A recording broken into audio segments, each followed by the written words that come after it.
Goeiedag en baie welkom by Woordspieël. Vandag in hierdie gedeelte staan ons stil by Genesis hoofstuk 36 en die tema is Laat U wil geskied. Ek lees vir jou Genesis 36 vers 6 tot 7. Esau het met sy vroue, kinders, slawe, beeste en kleinvee en al die besittings wat hy in die land van Kanaan bekom het, weggetrek van sy broer Jakob. Daar was nie genoeg veiding vir die groot troppe beeste en kleinvee wat albei van hulle gehad het nie. Jakob en Esau woon in Kanaan en ons weet dit is God se plan en God se belofte aan Abraham, Isak en Jakob dat hulle die beloofde land sal besit. Beide van hulle, Esau en Jakob, het baie afstammelinge en hulle groei, hulle besittings neem toe, soveel so dat hulle nie meer saam in hierdie sekere gedeelte van Kanaan kan woon nie. En Esau besluit om te trek na Seir. Die feit dat Jakob en sy nageslag Kanaan op die ou einde van die dag beerwe, is nie as gevolg van natuurlike seleksie, wie is die sterkste, wie is die swakste, of per toeval nie.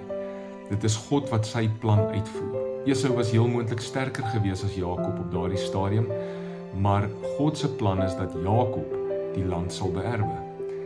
Later in die Nuwe Testament, in Galasiërs verwys Paulus na Jakob en Esau as die tipes van twee verbonde, die ou en die nuwe, die een wat op vlees staat maak, Esau, en die een wat op geloof staan, Jakob. En God wat duidelik die een kies om die ander een te vervang. As God bepaal dat iets op 'n sekere manier moet werk, dan is dit hoe dit werk. Dit is nie dat daar ander opsies is nie.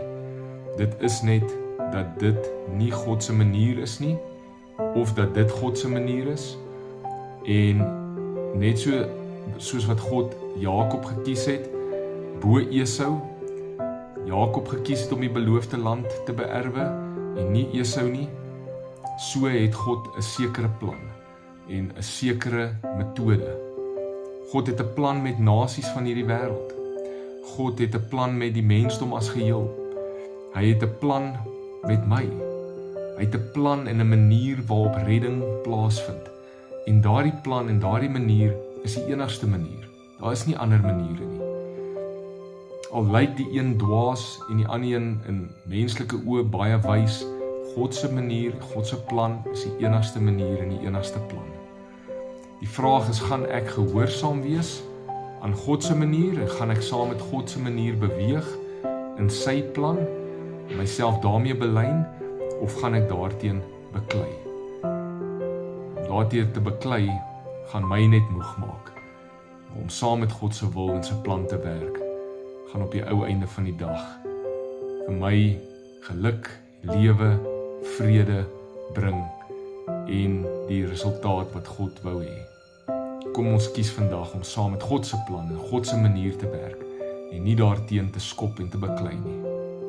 Kom ons bid saam. Jesus, U is die woord en U is van begin tot einde. Ek weet U weet baie meer as ek. Daarom onderwerp ek myself aan U en aan U wil, eerder as om daarteen te beklei en te skop en my eie manier en my eie planne te probeer uitfigure. Amen. Mag jy 'n wonderlike dag hê. Mag die Here jou vandag lei in sy wil en in sy manier. Tot volgende keer.